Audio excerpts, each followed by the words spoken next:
مفتی صاحب شب کی فضیلت کیا ہے, اصلیت کیا ہے, قبرستان جانا؟ دیکھو شب برات کے بارے میں میرے آڈیو بیان بھی موجود ہیں, ویڈیو بیان بھی موجود ہیں. چند سال پہلے جب میں ویڈیو بیان نہیں, میرے آڈیو آتے تھے, اس میں میں نے حدیثوں کے نمبر کے ساتھ, پورے ترجموں کے ساتھ, پوری سندوں کے ساتھ شب برات سے متعلق جتنی حدیثیں ہیں 15 شعبان سے متعلق تمام حدیثوں کی سندیں, ان کی سندوں پہ بحث, پورا ایک علمی بیان ہے آڈیو. وہ آج بھی یوٹیوب پہ موجود ہے. آپ لکھیں شب برات مفتی طارق مسعود آڈیو بیان یا اولڈ بیان, تو آڈیو بیان آئے گا. پوری سندوں کی, راویوں کی ایک ایک نوک پلک کو اس میں درست کر کے پورا ایک علمی بیان ہے. تو شب برات کے بارے میں آپ کا کانسیپٹ 2 اور 2 4 کی طرح کلیئر ہو جائے گا. سمجھتے ہو گیا نہیں سمجھتے؟ تو اصل تفصیلی بیان تو میرا وہ ہے, کئی سال پہلے ہوا تھا, میرا خیال ہے 2013 یا 12 میں ہوا تھا وہ بیان, آڈیو بیان ہے وہ. تو وہ آپ سن لیں پورے ایک ایک سند حوالوں کے ساتھ, کہ اس میں آپ کو پتا چلے گا یہ 15 شعبان کی اسلام میں حیثیت کیا ہے. اس کا 2 منٹ میں خلاصہ پیش کر دیتا ہوں. پہلی بات, قبرستان جانا کسی صحیح حدیث سے ثابت نہیں ہے. ایک روایت ہے, سند کے لحاظ سے انتہائی کمزور, اور اگر مان لیا جائے تو زندگی میں ایک دفعہ. ہمارے ہاں ہر سال جایا جاتا ہے, اور وہ بھی نبی چپکے سے گئے. ہمارے ہاں جتھوں کی شکل میں جایا جاتا ہے. تو یہ ساری بدعات ہیں. سمجھ میں آ رہی ہے بات؟ ایک تو وہ حدیث انتہائی کمزور ہے سند کے لحاظ سے, اس سے شرعی مسئلہ ثابت نہیں ہوتا. لہذا ہماری رائے یہی ہے کہ 15 شعبان کو قبرستان ثواب سمجھ کے جانا بدعت عمل ہے, اور ثواب سمجھے بغیر جانا بدعت کی تائید ہے. تو نہ جائیں قبرستان. سمجھتے ہو؟ نہیں یاری بھائی, ان کو رہنے دو. میں گلا پاگلوں کی طرح پھاڑ رہا ہوں. میں 3 دن سے بیانات کرتے کرتے گلا بیٹھ گیا مجھے.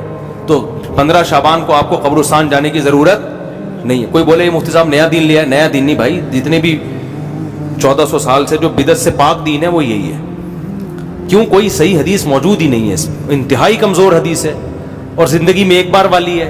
صحابہ سے وہ بھی ثابت نہیں ہے, اور وہ بھی چپکے سے گئے. آپ جتوں کی شکل میں جا رہے ہو.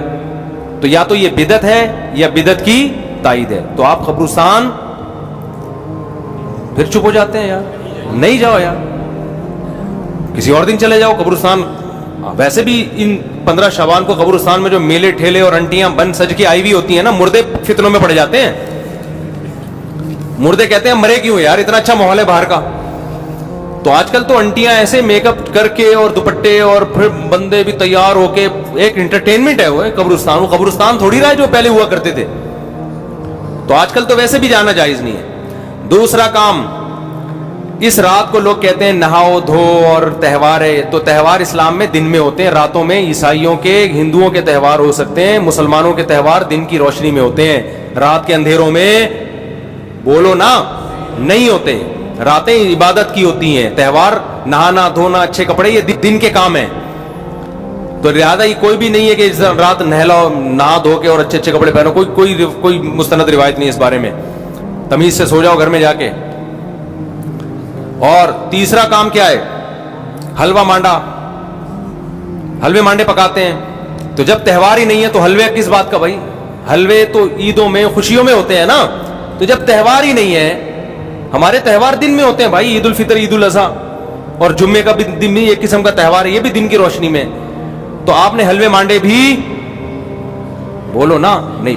پھر اس رات کو تقدیر کے فیصلے ہوتے ہیں. قرآن میں صاف طور پر ہے کہ وہ لیلۃ القدر میں ہوتے ہیں.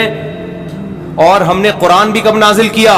رمضان میں اور لیلۃ القدر میں. بالکل واضح قرآن کی آیتیں ہیں. اس کے مقابلے میں جو 15 شعبان والی حدیثیں ہیں جن میں آتا ہے کہ اس رات فیصلے ہوتے ہیں, وہ قرآن کے مقابلے میں جاندار, سند کے لحاظ سے مضبوط نہیں ہے. ان میں اتنی طاقت نہیں ہے کہ قرآن کی آیت کو آپ اس میں ایڈیشن کر دیں. لہذا قرآن سے واضح پتہ چلتا ہے کہ جو فیصلے ہوتے ہیں سال بھر کے, وہ شب قدر میں ہوتے ہیں, جو رمضان میں. اور قرآن بھی کب نازل ہوا؟ راجح دلیل کے لحاظ سے راجح بات یہی. اگرچہ بعض علماء نے وہ بھی لکھی, لیکن راجح دلیل کے لحاظ سے یہ بات ہے. 3 باتیں ہو گئیں. چوتھی بات ہے پٹاخے. شب برات کے پٹاخے. تو بھائی یہ تو پٹاخے یہ بھی جائز نہیں ہے. آپ کیوں ایک رات کو ایک عبادت کا عنصر دے کے اس میں پٹاخے پھوڑ رہے ہیں؟ لوگوں کی نیندیں خراب ہوتی ہیں, ہارٹ پیشنٹ پریشان ہو جاتے ہیں, بہت بڑے آگ لگ جاتی ہے بعض دفعہ. یہ عمل بھی حرام ہے, ناجائز ہے.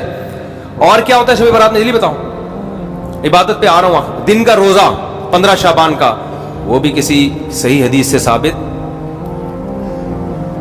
میں نے ایک دفعہ کسی نے کہا محرم کے فضائل پہ بیان کریں. بہت دفعہ مجھے اصرار کیا 1 گھنٹے کا بیان ہو محرم. میں نے بہت جب میرا تنگ کیا تو میں نے بیان کیا. میں نے کہا نبی صلی اللہ علیہ وسلم نے فرمایا, حدیث کا مفہوم ہے یہ اشہر حرم ہے, محترم مہینہ ہے, 4 محترم مہینوں میں 1 محرم بھی ہے, اور 10 محرم کا روزہ. آپ صلی اللہ علیہ وسلم نے اس کی جو بھی حدیث میں فضیلت بیان کی. میں نے کہا وما علینا الا البلاغ. لوگوں نے کہا بھائی کیا بیان کہا؟ میں نے کہا بھائی اتنا ہی ہے, صحیح حدیث سے اتنی ہی ثابت ہے. ایک آدھ اور حدیث ہوگی جو اس وقت میرے ذہن میں نہیں, اس سے زیادہ میں نے کہا 1 گھنٹے کا بیان ہو نہیں سکتا, کوئی ہے ہی نہیں. تو آپ کی مرضی کی باتیں ہم نہیں کریں گے, ہم وہ باتیں کریں گے جو اللہ اس کے رسول صلی اللہ علیہ وسلم نے جس طرح بیان کی. خطابت کے جوہر دکھانے کے لیے تو 6 گھنٹے کا بھی بیان ہو سکتا ہے, لیکن اگر آپ نے وہ بات کرنی ہے جو اللہ کے رسول نے بتائی ہے تو جتنی بتائی ہے اتنی ہی آپ کو پارسل کرنی پڑے گی. اپنی طرف سے پارسل کرنے کا ہمارے پاس انتظام, ہم کمپنی ہوتا ہے نا, بعض کمپنی ہے پیک کر کے دے رہی ہوتی ہیں, وہ KFC والوں کے, وہ کہتے ہیں وہ جو کمپنی کی پیکنگ ہے وہ ہم آپ کو دیں گے, اپنا شاپر ہمارا الگ تھیلے میں رکھا ہوا ہے, ٹھیک ہے نا, اس کے لیے الگ آرڈر دینا پڑے گا آپ کو. تو اگر اللہ رسول کی بات ہے تو بھائی اتنی ہے. تو اس لیے 15 شعبان کا جو روزہ ہے وہ بھی کسی صحیح حدیث سے ثابت بولو نہیں ہے. اور کیا رہ گیا, جلدی کرو, ابو شادی بھی ہونی ہے ان کی, بھائی آئے ہوئے ہیں نا. اور کیا رہ گیا, رات کی عبادت کی طرف آتا ہوں میں. اور کچھ ہے؟ بس یہی ہے نا, پٹاخہ, قبرستان. پٹاخہ جب بھی بولتا ہوں, میری چھوٹی بچی ہے نا بڑی شرارتی, اس کا پٹاخی کہتا ہوں میں اس کو, ایسے پٹاخے کی طرح نا پھدکتی رہتی ہے ایسے. تو بچے بڑے اٹریکٹیو ہوتے ہیں یار, گھر میں بچے ہوا رکھا کرو, بچے گھر میں رونق ہوتی ہے. تو ایسے وہ اس کے ہوتے ہوئے شب برات کے پٹاخوں کی ضرورت ہی نہیں ہے ہمیں. تو ایسے بچے ہوتے ہیں نا, ایسے کھیل رہے ہوتے ہیں کلابازیاں, چھوٹے 2-2.5 سال کے بچے. ہم تو بچوں کو دیکھ کے دل چاہتا ہی نہیں کہ یہ بڑے ہوں, چھوٹے زیادہ اچھے ہوتے ہیں. تو پٹاخہ یہ ناجائز ہے. حلوے مانڈے, میٹھا ویسے ہی اسلام میں کم ہے یار, تم میٹھے پھوڑ کے اپنے آپ کو. اور تیسرا کیا ہے, میٹھا کم کیسے, لوگ حدیث پہ کے لحاظ سے اشکال کریں گے, پھر کسی وقت اس کا جواب دوں گا. تیسرا ہے نہانا دھونا, صاف کپڑے پہننا. اچھے کپڑے تو ویسے ہی صاف پہننے چاہیے ہر وقت, لیکن اسپیشلی اس رات میں کوئی فضیلت نہیں ہے. چوتھا 15 شعبان کا روزہ, اور اس رات کو تقدیر کے فیصلے وغیرہ یہ سب چیزیں ثابت نہیں ہیں. ہاں اب جو ہے عبادت ہے یا نہیں ہے, تو جمہور کے نزدیک اس میں عبادت کی فضیلت ہے, لیکن بعض محققین اس فضیلت کے بھی قائل نہیں. تو اختلافی مسئلہ ہے, اجماعی مسئلہ نہیں ہے اس رات کی عبادت کی فضیلت. لیکن بہرحال جمہور چونکہ قائل ہیں. اس کے دلائل کیا میں پہلے بتا چکا ہوں کہ میں پورا آڈیو کلپ ایک ریکارڈ کروا چکا ہوں حدیثوں کے ریفرنسز کے ساتھ, راویوں کی سندوں اور بحثوں کے ساتھ. تو بہت ساری حدیثیں, اگرچہ کوئی بھی حدیث صحیح نہیں ہے اس کے فضیلت کے بارے میں, لیکن تعدد طرق کی وجہ سے بہت سے علماء کے نزدیک درجہ حسن کو پہنچی ہوئی ہے. تو لہذا کرنے کا کام یہ ہے کہ اگر کوئی کرنا چاہے تو بھائی عبادت کرے. تو اللہ سے امید ہے کہ اس کو اس رات میں عبادت کا ثواب دوسری راتوں کی نسبت زیادہ ملے گا.